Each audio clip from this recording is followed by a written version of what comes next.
noticed.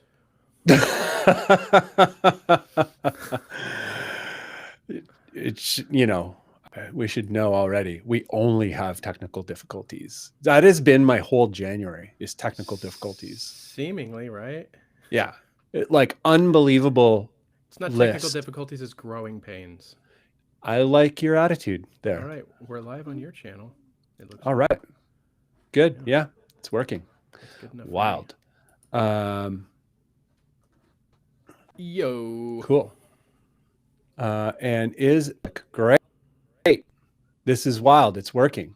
Hello, everybody. It's good to see you all in the stream already. Bunn's I'm a little Bunn. Bunn's Bunn's a little robotic today, everybody. Oh, I got one bar. Yeah. You know. Why? I don't know. 'Cause the internet. It's so frustrating. I don't even know if I should talk. We'll be fine. Are you your video settings, are you sending 720 or 1080? I am sending probably 720 because I think the camera defaults to that. I mean, like in here in Restream. Can I see it? I think Whoa. Don't mess with it. Okay. 720, 30. All right, cool. We're good. That's what I... Okay.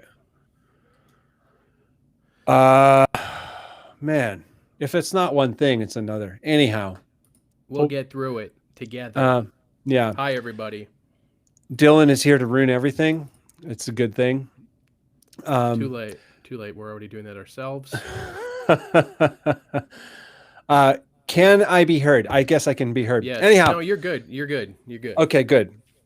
So, welcome everyone to the stream. This is Bandless. This is a weekly live podcast for solo music creatives. And what is the show about? If this is your first time here, every Wednesday at 7 p.m. Central Time, Nick Hill and I, we dig into the challenges that solo music creators face. And it could be, tools, it could be tactics, it could be sort of philosophy and whatnot. And we just kind of dig into those things and attempt to illuminate the way forward, our own experiences, things we've heard about, your experiences, etc. Mm-hmm. And Nick, what are we talking about today? So today, how much time and resources are we spending shortcutting or taking shortcuts that can actually be spent on time doing something tangible or real? And we'll dive into this and you guys will get a better idea of what we're talking about. But I think many of us are guilty of this. Yeah. And I guess we should clarify right off the top, not to be confused with efficiency and organization. Right. Those things are not a hack or a shortcut. So I always like to refer to Tim Ferriss as an example. Tim Ferriss is specializes in efficiency and quick learning and all that kind of stuff, but always for the purpose of kind of a quicker launch into a long game. Right. And that's kind of what we're talking about today.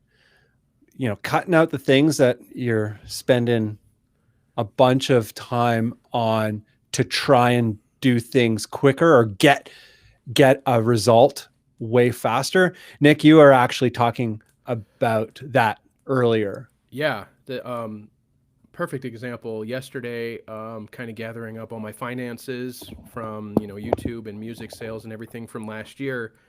And I was trying to find an app that would go through my accounts and aggregate everything that I potentially would have spent on YouTube or music stuff so I could claim it against my new income. So I spent literally 2 hours trying to find the perfect app that did exactly what I wanted. And what I ended up doing after 2 hours is taking an hour and just going through my bank account myself and going through my Amazon and Best Buy receipts and just doing it myself. Yeah. So I tried to find a hack to skip the work part, you know, just to get closer to an end, like instead of just taking the time and doing what I had to do. And we were kind of talking about it, and it's like, oh, that kind of sums it up a little bit. That's one example. It's not necessarily music related, but well, it's totally music related. It's your music income. Yeah. You know? Yeah, so, for sure. Yeah. I think it's an amazing one. You know, for myself, something that I always kind of try to keep in mind is back when I was playing shows, this is quite a few years ago already, but it always rings in my head. I got this idea that I would put show flyers in the weekly culture and music paper that was free. I think every city has one of those. Yeah. But I was like, oh, we got the show coming up. I'm going to put flyers in all of those. So I printed a ton of flyers and I put them all in the live music listing section of all of the free boxes. And A, it was like pretty expensive. And B, it was a ton of work. I had no idea going into it what I had decided to do. Right. And A, it didn't work. Like, why would it work? People pick up the paper, they just see this piece of paper in it and they don't even know what it is. Like, why would they even pay attention to it? Yeah. And what's funny is we would have had way more success if we would have just spent, you know, a couple half days like postering, actually going to shows and flyering. Yeah. Because we didn't do that. We spent so much time doing this now newspaper thing. And yeah, I thought it was going to be the ultimate hack, the ultimate sort of shortcut. I didn't think of it as a shortcut, but I thought it was going to be the magic, you know, the sauce. I'm going to hack this system. And it did nothing. Right. Right. So, yeah, being mindful of, are you looking at shortcuts are you? They're traps almost, you know? I think they're traps. We're gonna talk about that trap. So actually, let's launch into it with that one. And I'm gonna pose this to you first here, Nick. This is like a little bit of a three-parter. We can take it in different sections, but shortcuts, a lot of times they don't seem to last, and if they do last, sometimes they're a trap. And what I mean by that is, if you do it like this shortcut to get a short-term success, you know, a good example would be like the music gala. You're releasing a new record, you book this big show, you pay the press agent, you maybe pay a bunch of models to be at the show. I know people who've done this. And you kind of overinflate all the press and all this kind of stuff to have this big reveal. And so let's say a lot of times it doesn't work, right? But there is the off chance that sometimes it does work. A bunch of people show up and it's like, whoa. The problem with it is, how do you follow it up? So what do you follow it up with? And can you afford to consistently just keep doing that? Some people can. Most people can't. So usually it doesn't last that way for those reasons, and probably others. I'm sure we can all dream up things. And then the other side would be, you do the shortcut. Let's say you do a weird kind of funny video or whatever. You're like, oh, this is like going to go viral and it's going to get a ton of views. And let's say you do a music video like Rob Scallon or Stevie T are good examples of this. They kind of got popular for comedy and funny, entertaining videos, and their videos went huge. And they're musicians, you know, so it was related to what they were doing. But in the end, I'm not so sure about Rob Scallon, but I know for sure with Stevie T, he has not complained about it, but he's talked about it on podcasts and whatnot, where he's like, yeah, you know, I have these musical ambitions, but it's difficult to pursue them because I have to keep doing the comedy, because the comedy gets the views and that's what I'm known for. And that's what I've built my thing up as. Yeah. So that's an example of the trap. the shortcut as a trap. You do the shortcut to like get this like success going, and then you get trapped in the shortcut, and it becomes your life, and it's no longer a shortcut. So do you have anything on either of those sides that, either you can relate to, that someone that this has happened to, or that it has happened to you in some way? So personally, if we kind of look at, and I don't want this to come across in unfavorable way, but like the kind of diving into the Helix side of things, that was initially what kind of propelled my channel.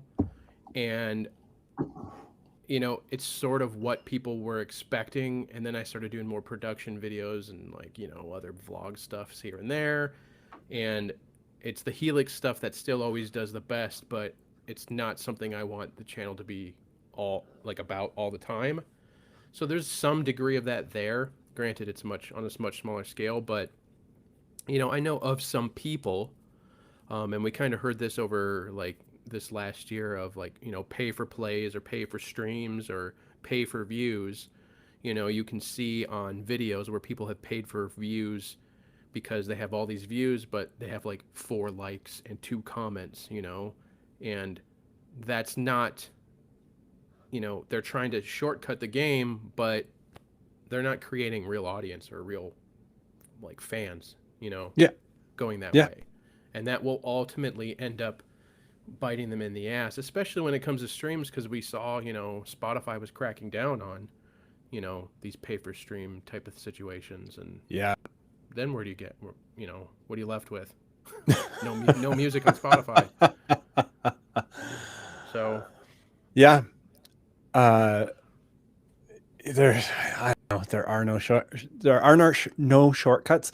And what the nightmare of getting trapped in the shortcut and it becoming your whole life. Right. I think, you've shared that Stevie T with me before, where like I think about how he's such an amazing guitar player, and he does kind of, you can tell he feels obligated to do a certain type of video to appease his audience now, and that's got to really kind of take a toll. Dylan, you want to read that, or you want me to read it? Go for it. I'm going to read it. Good example of it is Mike, Become the Night. He is initially used reactions and critique to build an audience, and has slowly incorporated his music and generated interest for his band. So this is an interesting kind of perspective, because I think it's, similar to what you were just talking about. Using this thing to kind of like get the ball rolling, and it might feel like a shortcut in the beginning, and there is the risk of getting trapped. However, if you're mindful of it, you can kind of sort of finesse things to come together over time. And I think to do it in a, in a positive way, in a building kind of way, it's usually not going to pee too many people off. Hopefully, if you're in it for other people, for the benefit of other people, usually you're all good there. So if you have other people's best interest, you're good.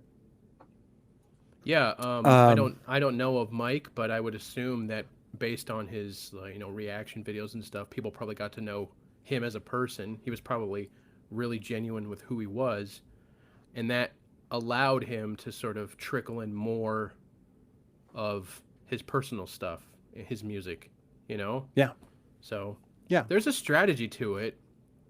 But and the chance for the Stevie T effect is real, it's very real. I lost it. Sorry. No, it's okay. He says, I remember that shortcut pay for play. I tried it for a minute back when SoundCloud was new. Shortly after a week, the magical numbers disappeared. Yeah, there's this kind of thing with people paying for clicks and streams and all that kind of stuff, is that if you get caught, there's a lot to lose. So in this case, you lose all the, the illusion, you lose the smoke that you paid for. But even worse can happen, where you just lose everything, where you get banned from the platform and all that kind of stuff. So, and I mean, if you think about it, if you're paying, we'll just use pay for streams as an example, like, and you see these fluffed numbers on your, Spotify for artists, that doesn't make you feel any better, because you know that like that's not real people listening to your stuff. Yeah. Like, they're not going to be there when the next thing comes out, Yeah. I am not interested whatsoever in any kind of hack like that at all, ever. Even like paid promotion, like, I'm not opposed to paid promotion. Like, I'm not opposed to paying a PR agent if everything if makes sense. Sure. You're going on a tour and you got to get press out to all of the press places. Yeah. Using a PR agent for that is very smart. It costs money, but it ensures that you open those gateways and all that kind of stuff. Yeah. As well as maybe like Facebook ads or whatever. Like, if it balances out right, then it might be a good idea. But just using Facebook ads to drive traffic to just make shallow sales, and that's it. If it's not kind of surrounding something like a new release or a whatever, like a PR type of move, then I don't know. It just seems cheap and dumb. Yeah. And again, I'm really ignorant when it comes to this kind of thing, because like I'm basically just at the beginning, Right. So it's just learning as you go, and I just think, like, if you just try and be mindful of the fact that shortcuts don't generally last, then I think you'll be okay. You got to just set a proper expectation for this stuff, and maybe it'll help curb some of that like impatientness that we tend to all have as humans. Yeah. Little bit of a tangent. I like that tangent. Got some really good comments here. Fluff, another example of using YouTube to generate interest in his own bit. Oh, I should click on it. To show interest in his stuff, pursuits, but Fluff is in a league of his own with how he networks and plants himself. Worth learning from. Big example of just like a good, solid dude who is interested in the things that he talks about, like legitimately interested in the stuff that he talks about, and legitimately interested in conveying that in a valuable way to other people. Like he's got the interest of the audience at heart. And yeah, he's a good dude. Whatchamacallit, Dylan, you're killing on this topic. Cosman, Liquid Death sponsorship yet? Not yet. So we're going to move on to the next one here, which is, it's not fair.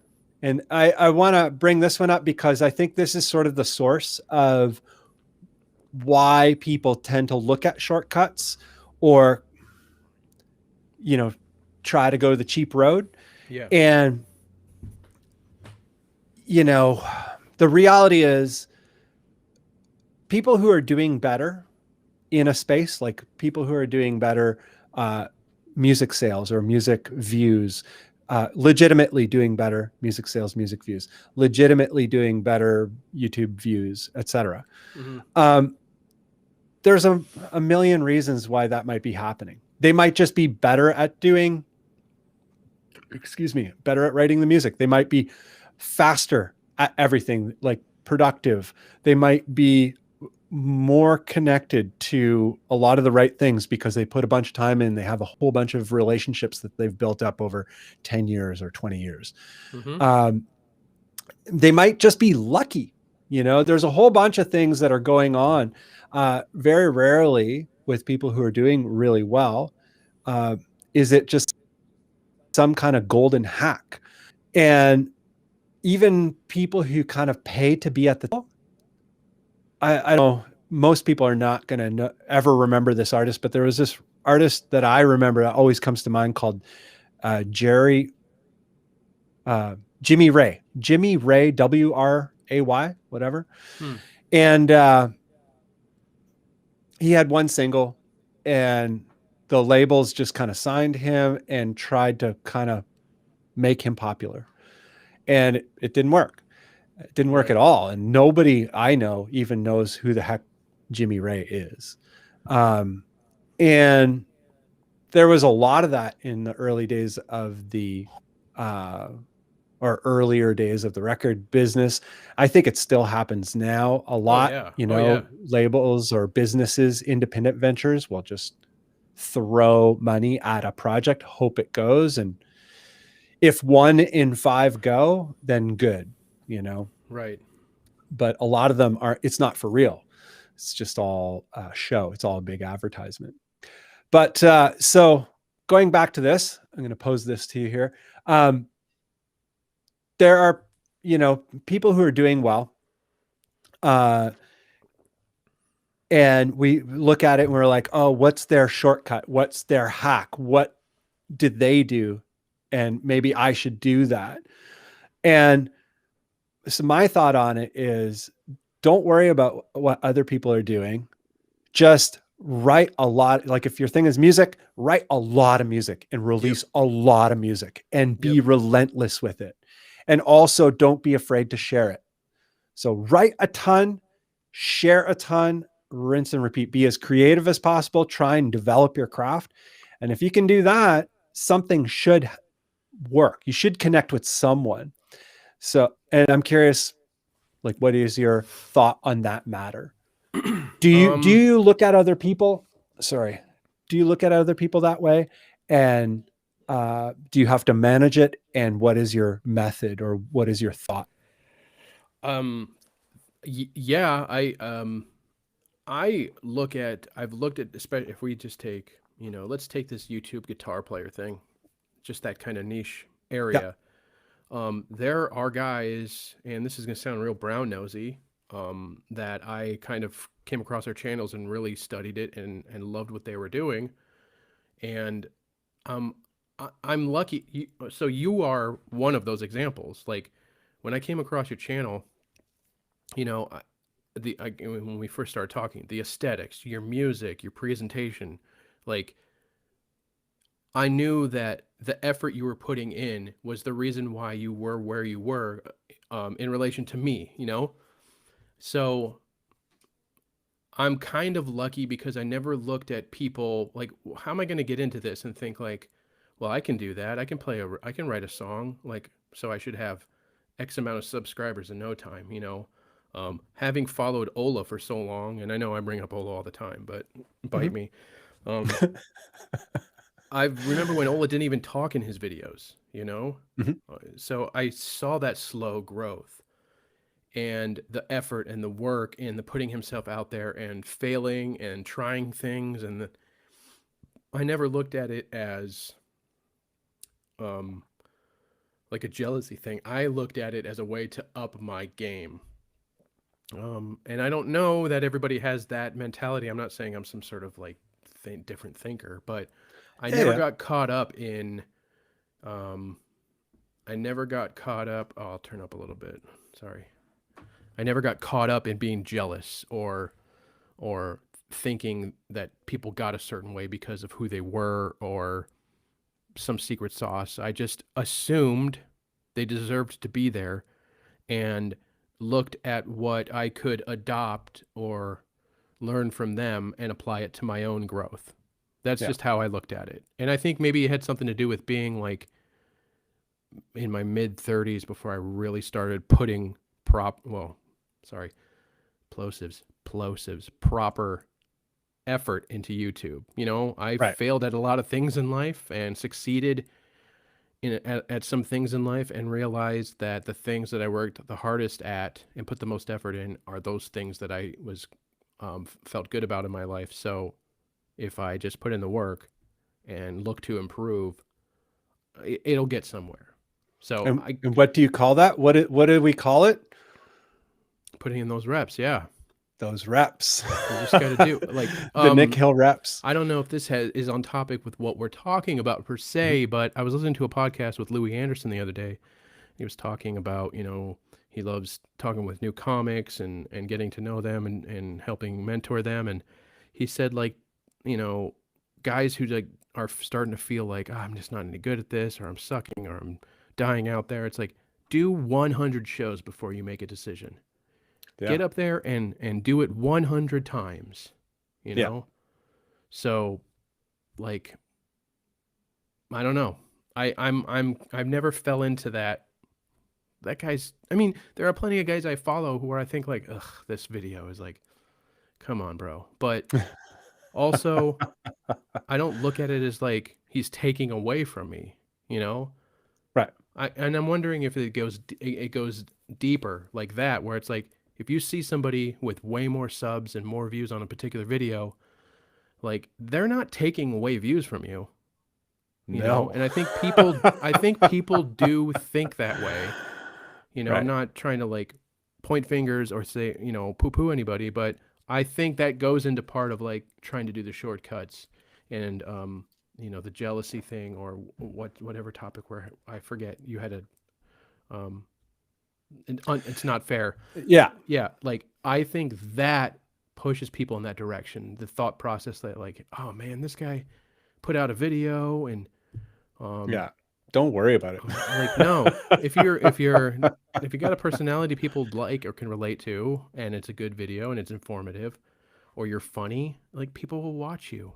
Yeah. Those same people will probably watch the same. If it's anything like me, like a nerd, if I'm looking up a stupid microphone, I will watch more than one person do a video on it.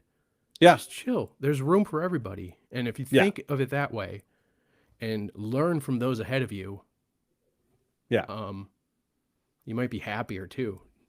Yeah. Trying it, being at the bottom at first, you know? Yeah. Yeah. Came from the bottom. Long-winded, sorry. No, it's a good one. That was a really good one. Yeah, the whole it's not fair kind of thing. I think, you know, everybody maybe feels a little bit of that at some point. I think you gotta kind of feel it a little bit in order to know what it is and take a look at it, unpack it. So, but yeah, whatever anybody else is doing, in terms of the nature of what they're doing and the success surrounding it, good for them. Let them do their thing. Like, I don't really watch, besides like friends that I've made through doing all this mostly, but other friends who have YouTube channels. Besides those YouTube channels, when it comes to music, I don't really watch YouTube videos. And part of the reason is like, I don't really want it to influence me. And I just kind of want to keep those blinders on and whatever. With my friends, I like to champion my friends. Right. And so that part is really important to me. And I'll watch those videos all day and I'll comment on them all day. And I'll push that algorithm for all day. Yeah. But yeah, generally I don't watch and just, what? Having connection issues. Oh, wow. Seemed like my connection dropped there for a moment. Okay, great. Yeah. I don't know why my thing is so low quality. Anyway, do we want to hit a few comments here? Yeah, let's do it. Let's do it. Did you freeze? Oh, your connection is really bad. I think you're all right. Can you hear me? Yeah. I don't know. Okay, Yeah. good. Yeah. um, and here we go. So Cosman says, someone told me once that is that if you want to make it in music, plan on taking 5 years if you put in the reps. Wonder if that's true or still true. Yeah, I would take and double it. Yeah. I was just going to Say say that that. it will take 5 years or 10 years or anything like that. But just long game. How long are Yeah. you actually in? Right. Exactly. And I think Yeah. that's hard to wrap your head around, like the slow grow. You know, you would just plan on the slow grow, and then if something else happens, great, cool, bonus. Yeah. But um, I also think that had something to do with me putting full effort into this, like into my 30s, was a little bit more of a kind of a grounded outlook. You know, like I still have a full time job. I Yeah. basically kind of like I tell this to you all the time. Like I basically have two full time jobs, really two and a half. You know, with my Yeah. full time work that I'm really passionate about and I love to do, and then I have, you know, this, all of this, and this is a full time job. What we do. Yeah. I'm not complaining. And then I have my family. So it's Yeah. just you have to just I don't know, set your mind up to like nothing's going to happen quickly because as soon as you start thinking that way, then you get impatient. You're setting yourself up for some level of failure, Yeah. you know. My I think opinion. so. Gene Hartwig has a great Mm. comment here. He's ready to release another single. What is the best promotion in your opinion? And what's interesting about that is for me, as I would say, don't really worry about it. Release more. So number one, release as much music as you can on as much of a schedule as possible. And just do all the basic things like make sure that it's always shared, make sure that you're connecting with other artists or other people. So if you're interested in other artists like you, connect with them, Mm-hmm. and I've noticed there are a lot of artists that are only one way. They only want to push things out and they don't really want to connect with people. And I understand a lot of people who are drawn to the arts are, have difficulty with social and all of this sort of stuff. Yeah. But try and find your people and try and connect with them and keep on that schedule and everything kind of working together and just go long game. Just keep going, keep going, keep going. Don't worry about how well the last tune does, because once you get 50 tunes or 100 tunes, someone is going to be paying attention Yeah. and they're going to go back through the whole catalog usually. I mean, this could be an episode too. There is a strategy to what you can do yourself to promote your own music because at the end of the day, that is your best promotional tool is you. You should have a plan on where you're going to, send it, like on what you're going to do building up to promote releasing the track. Bunn and I have strategies for our own music. We tie our music into our YouTube videos. Not everybody has a YouTube channel, but something to consider because what's the number two thing that everybody goes to on the internet? It's YouTube. So, Yeah. like, Video in develop a general. plan. Yeah, develop a plan. Yeah. Bandcamp. There's all these tools. It'd And be there's cool to the put. new stuff, eh? There's new stuff. Yeah, I mean, Like it'd be the new stuff being like TikTok and Instagram. Do you exactly. use that? Do you use TikTok? No, no, I can't bring No. myself to do it. My music is on TikTok, so people can use my music in their TikToks. Yeah, yeah. But that's because of DistroKid. Yeah. Yeah, yeah. But it'd be interesting to kind of come up with a not a cheat sheet because we're talking about not taking cheats, but a checklist a checklist. plan of like a plan of attack for the release of your single or your music, you know? Yeah. Because there And are just the steps that bare you can minimum. take. Yeah, this is, and that's what I'm talking about. Like, we could definitely each be doing more, Yeah. but because of tying it into YouTube, like, it's just a considerable amount of work as it stands right now. So Yeah. develop a plan. You be your biggest cheerleader, um, and start from there. And But connect with people. connect with people. Yep. For real. Like be Mm-hmm. interested in other people. And Gene, you do that. So It's a good start. yeah. Totally. Do we want to move to the next thing here? This is going to be the last. Yeah, let's hit the last point, then we can go back through. And then we can do the comments. We can wrap up and just hang out in the comments. So the last one is the long game benefits. We've kind of covered some of these already. The interesting thing about just being focused on long game, it's like, I'm in this for 5 years, 10 years, 20 years. I think you shouldn't even worry about the years. It's just like, I'm in this. Don't care about the time. Yeah. But the benefit of it is not, if you're not trying to get fast results and climb the ladder prematurely, you're afforded a few things. You're afforded the ability to really develop your craft. You're afforded the ability to change very quickly. We've talked about this before, the pivot. Mm-hmm.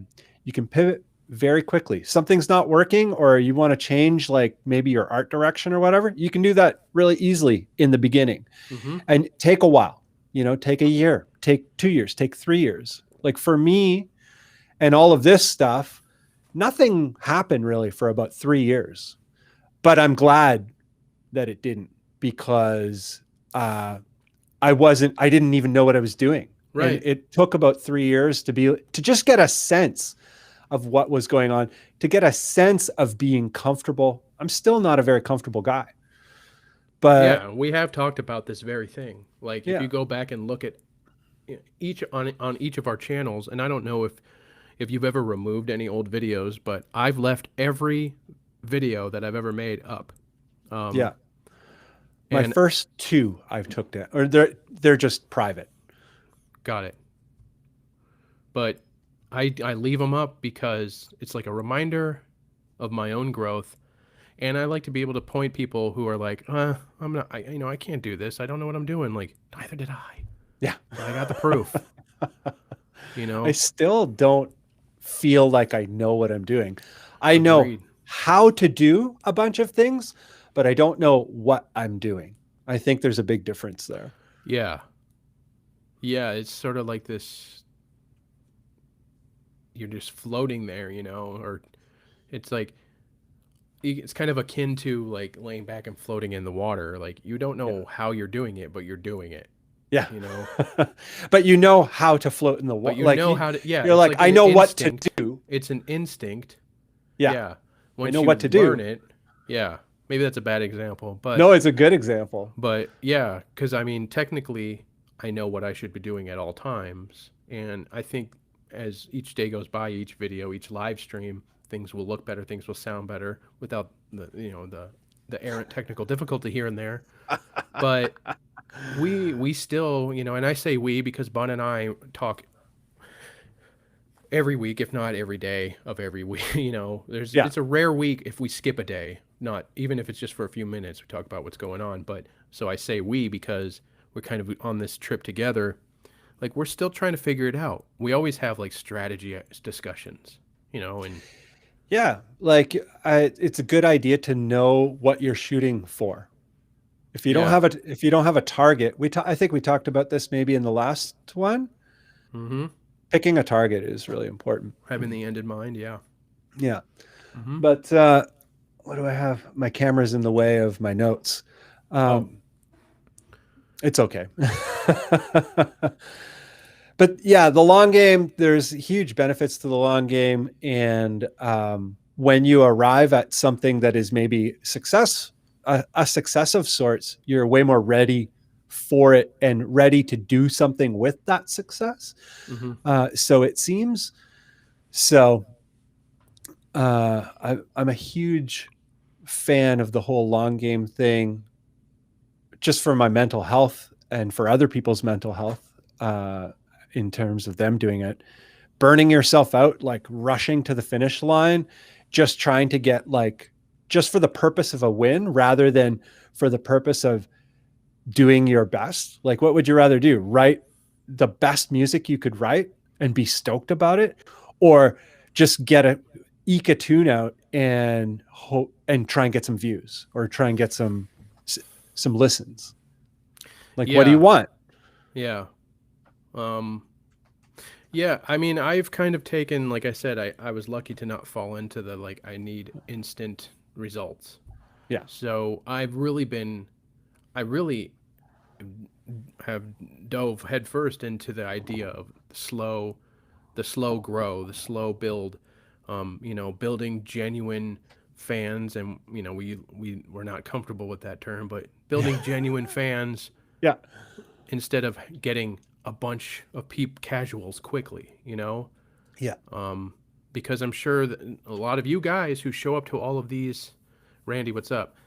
A lot of people who show up to these streams now are more likely than not somebody that's been following me or Bunn for a significant amount of time. Not necessarily, but we have those people who have been following us for a long time, and those are the people we build relationships with and make it more, I don't know, enjoyable, make it more worthwhile. Yeah. And you tend to develop some pretty meaningful relationships, like some good friendships out of that. Mm-hmm. So, what was it here? Patrick says, how many songs do you write a month? And the answer for me is I try to write one a month. And that's very difficult for me personally because, I have a high criteria for myself. My ability is not super high, technically, my technical ability is not super high. So once a month is a struggle for me, but that's what I shoot for. Yeah. How many songs do I start? Because that's a different question. You know what? I think something that has kind of happened through live streaming and building a relationship with a lot of you guys who show up to the live streams. And Saturday almost is a default day that I can work on music for at least the time I'm live streaming. Because you guys kind of see these songs take shape when we're working on music. So I've ended up finishing far more music in the last 6 months to a year than I ever did prior. I mean, it's just a fact. So I bet I'm capable of finishing a song a month, at the rate I'm playing. I'm playing more. I'm coming up with more stuff. I'm diving into different genres that like inspires me to write more and play more. So, I mean, ask me tomorrow. I'll probably just tell you how terrible of a guitar player I am and I can't do anything right. And then all my songs suck. But right now I'm feeling this way. You know how it is. Oh, I know it well. Yeah. Tyler brings up a great comment here. Be able to, this is actually a really good one. Be able to people's songs and play in as many bands as possible while you're still in your 20s, while you're young, and keep contact. So yeah, the benefit of this, I know a lot of people who went this road. I went straight into my own band and touring and all that, but it was also a different time. But I know a lot of people who did this, and the amount of contacts, the amount of relationships that these people and everybody, is everybody who's going to keep going with music and elevate up through the ranks. The people who stick around, they tend to stay in contact in some ways. And a lot of that becomes door openers. Everybody's opening everybody else's doors through having those early roots together and all kind of coming up. So yeah, showing up as early as you can and sticking around, depending on what you want to do. Like if you're, depends on your musical road, but um, you did you get into the shows thing very much when you were younger, Nick? Because you were married young and you had children Yeah, I young, had kids really early, or maybe not. but I had Yeah. kids when I was 20, and but I was in a band and we played shows, and um, I didn't make a ton of contacts, at least as many as I should have. Um, but also I Right. was not, I was in a different situation. Being a dad with kids in a band, Yeah. like it sort of separates you a little bit because like you got Yeah. priorities. I mean, to me, the band was a priority Yeah. and playing was a priority, but for the other guys, that wasn't necessarily the case. So there's a little bit of separation there. Right. But it is important. I mean, I think this is super important. Costman kind of says something that also, Synth Chris, you have a good comment too. I'll get to it. But Costman has this Yeah. comment here, being someone that others want to work with. And that ties into kind of what the last comment was saying. Like, don't be an a-hole. Yeah.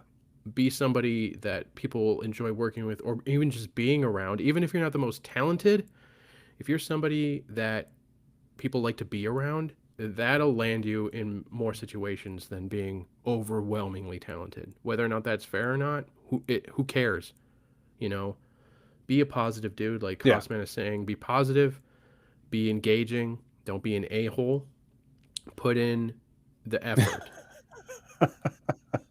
You know, Yeah. and that'll get you farther than being able to do sweet picks all day. You know, Yeah. yeah. Let's see. Synth Chris asks, how do you write as much as you can without getting caught up in prioritizing quantity over quality? I often have this issue. Right. Bunn, what do you think? I think the the qualification of quantity or the definition of quantity is up to you. So if to you 12 songs in a year is a lot of songs, then that's a lot of songs. But picking a number that you feel comfortable that you can shoot for that number and still do the work to the level that you are good, comfortable with.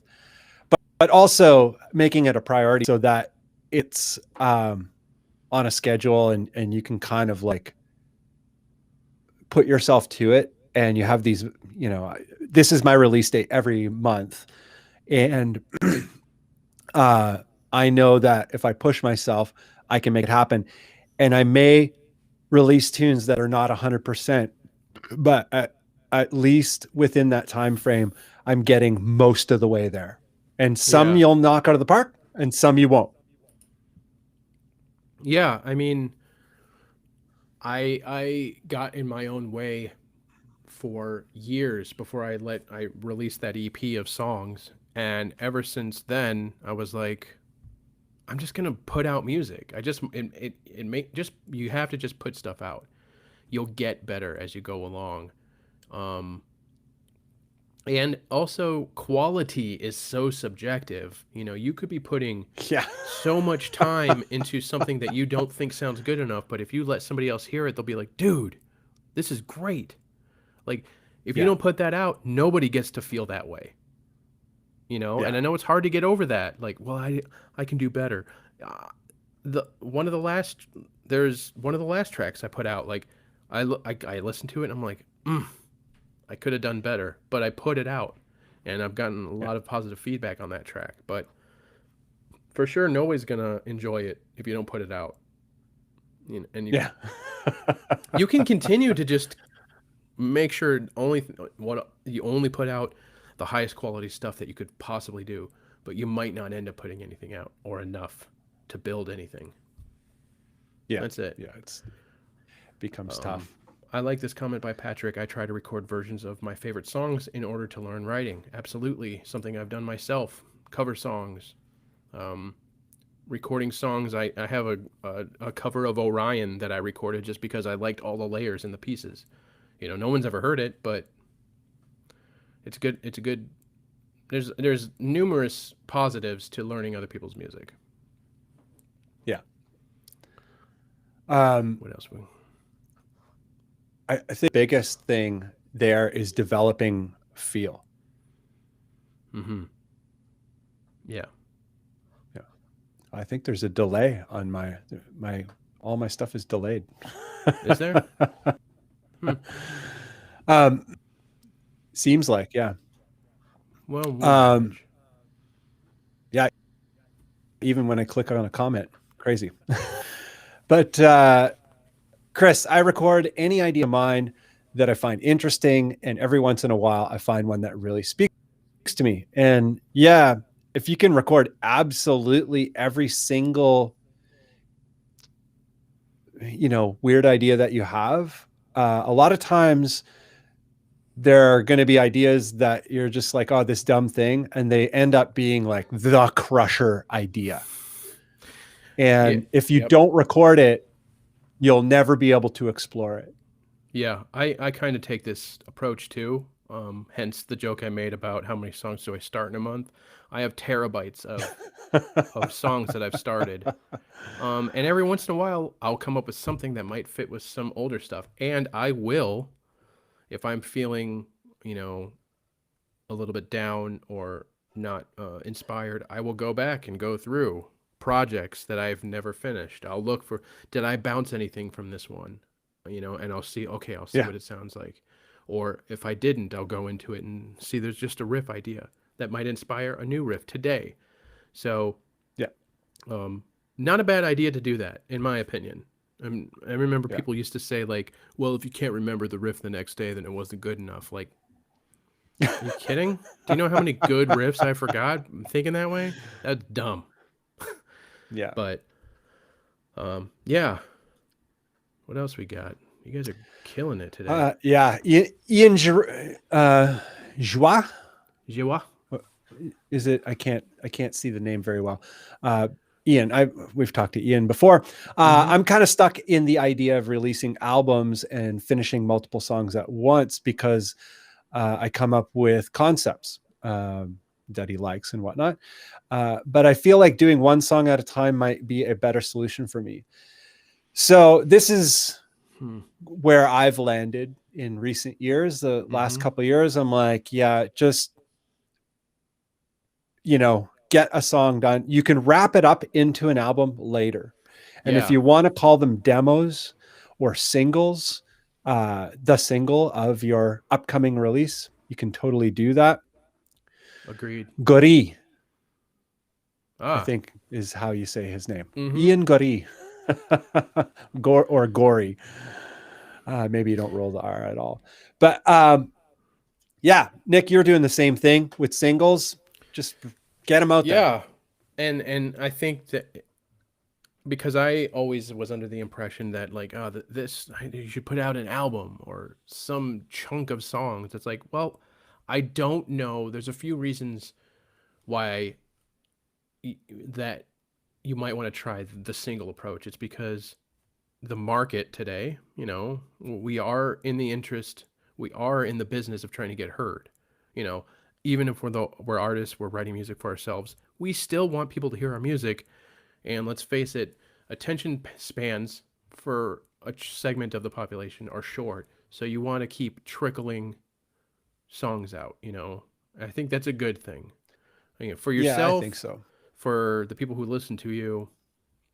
And the other thing is like you said, and it's something that I've already been thinking about, you get X amount of singles out. What fun way can you package those up into an album? It's another thing for your fans.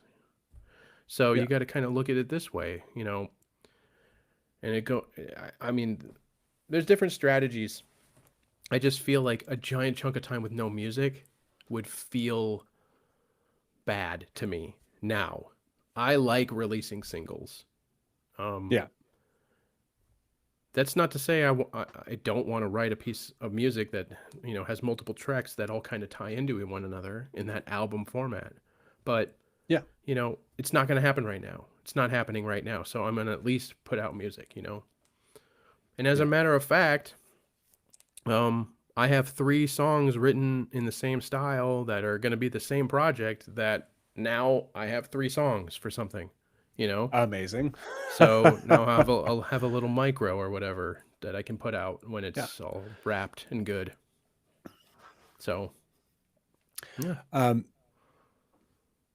Yeah. I think the micro, like the EPs, the 2 song, 3 song, 1 song, whatever, smaller bite-sized chunks are great while you're building, an audience, like connecting with people, all that kind of stuff. If you don't have a huge base of connections, and you drop a record, and I see this all the time. I have tons of friends who are like, they're like, I need to do a record. And it's like, when you get the stats on those records, the first song on that record gets, maybe 100 half plays a month. Mm. And the rest of the tunes on the record never get heard. Mm-hmm. And that happens to so many people who drop these records. Have a good night, so Mike. Good night, Mike. So yeah, dropping a full length can be problematic that way, if you don't have an audience. Yeah, for sure. And there's bands that are kind of, doing a hybrid of this. A good example is the band Spirit Box. They released an album a couple years ago, and since then they've been dropping singles, to tide over their creative flow and to keep their fans happy. And Yeah. like these singles they're killer. I'm a huge fan of them because of their style and what they're doing. And a lot of bands are doing it. A lot of bands are doing it. Yeah. Tyler Adams is on the singles train, and he's doing live albums. Live albums are actually maybe a really great complement if you're capable of recording them. Like if you're like, I need to satisfy my urge to do albums, well, do singles, and then there's a much lower level of loss in doing a live album because you're just recording your live set when you're playing your show. Yeah. And then you share the show. So it has double potential there. It's like, okay, here's like a whole album. It's a live album. But also it's a live album. Yeah, there's something very intriguing about this idea. Like if I wrote a different style of music, something a little bit more like acoustic, I would do this all the time, dropping singles and then putting them together in some sort of live format, be it streamed or whatever, and packaging it up, because I think this is a great idea. This is a good idea. Yeah. Yeah. Really good idea, Tyler. What do we got here? Boom, boom. Cosman says, chapters. If only I could do it like Netflix episodes, leave the listener hanging so they have to listen to the next episode. Well, you could do that. Actually, that's not a terrible idea. Kind of you still have to connect with people for work, but if you're same thing, if you're only doing it in chapters or in singles,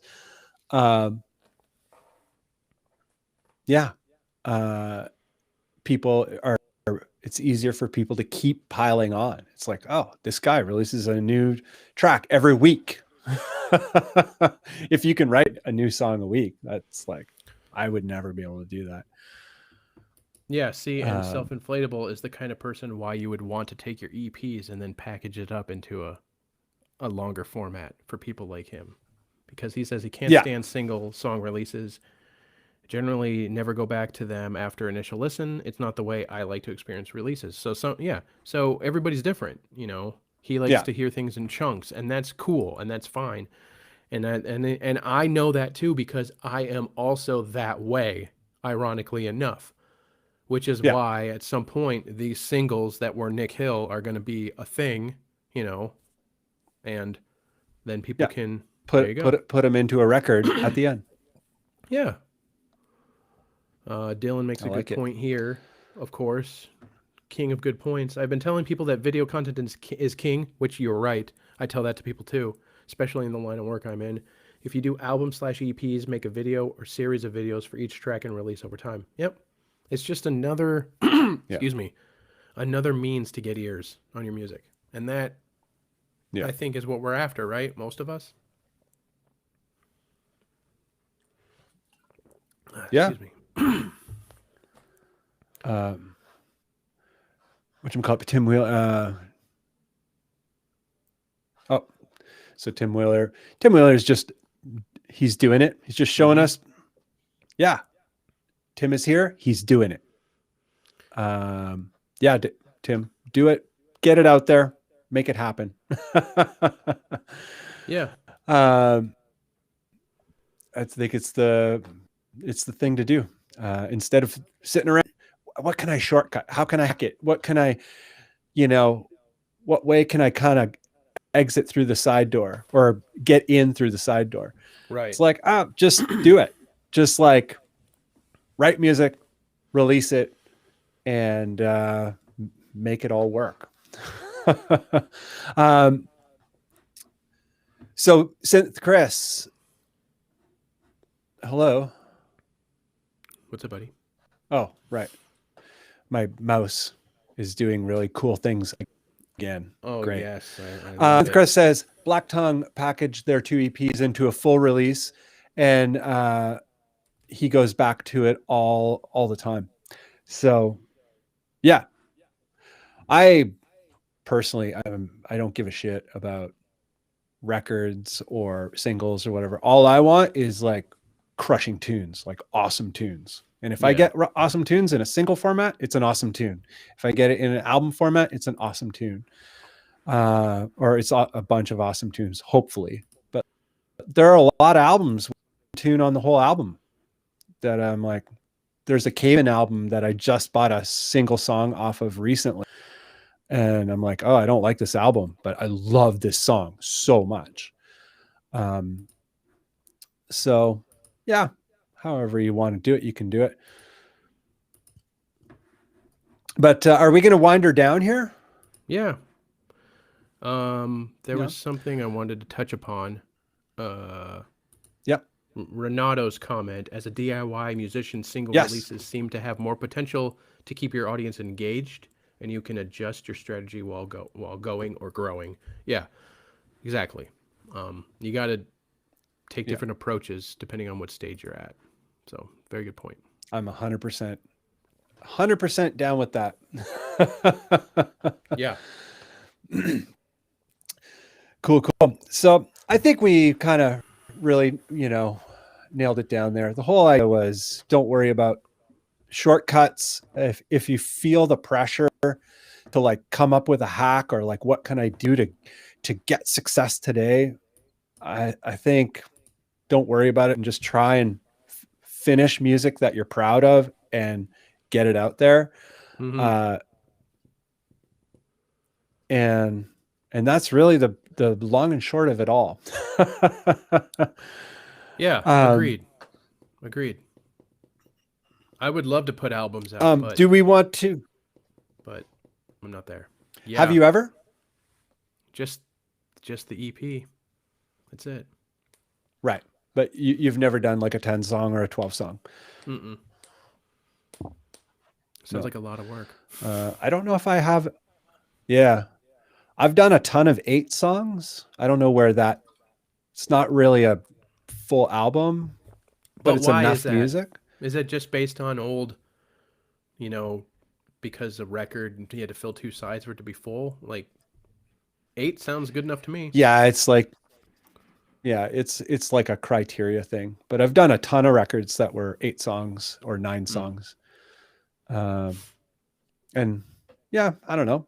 It was a different time though. There was the internet wasn't what it is now. You had nothing to distract you. Yeah. So I think that's we're going to wrap it up here, guys. Oh yeah, here, this is exactly what I want to talk about. Come on, show. Why is it not showing? There you go. Yes. There we go. Yes. My internet is terrible. Something's happened today, of course. Barry Yeah, asks, of course. were we able When to is it figure ever the smooth? Discord out? Barry, it depends on your definition of figured out, but I have a link here to a Discord server that Bunn and I have pieced together, and we're gonna need the help and support of a few of you. We did send out an email. I think we were maybe having issues. We haven't gotten a reply from anybody who we emailed. So those of you who mentioned being interested in helping moderate, perhaps you can just let us know in the Discord now, DMing us or whatever. So here is the link to the Discord. I hope I did that correctly. It looks safe good. Assumption that it might not be correct, but we did put it together.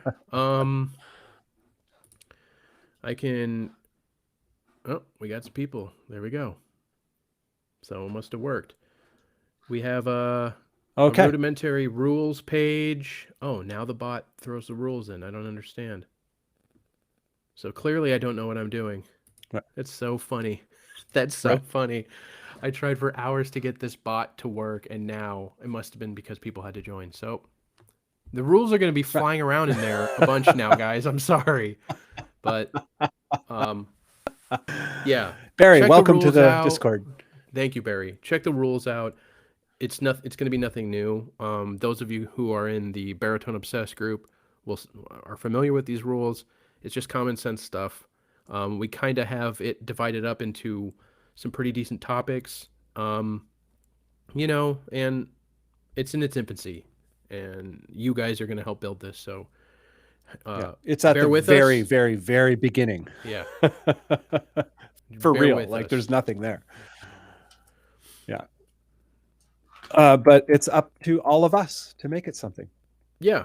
So looking forward to seeing you guys on there. I'll try and yeah, me 6 for a bot. Yeah, Jeremy, I was looking up bots for, again, it's flashback. I want to just know how to do it. I want to just know how to do it. I was talking with Bunn before we jumped on, like, we are very technical dudes. We know how to do a lot of things, computer-wise, camera-wise, blah, blah, blah. Dylan, good point. I'll add that tonight. But when we come across something like this, Discord, like we know what it is, I kind of use it, but as a passerby in other people's servers, I don't know what to do. And then I'm like, old man, what do I do? It's funny. You should have seen Bunn and I before this show started. Yeah. Oh man, good stuff. Some rules for the voice chat. I don't see what. Yeah. Help. Internet connection is terrible. All right, let's wrap right it now. I don't, but I'll jump on the Discord for a while, and you guys can help me through some of this. I can't. Oh, okay.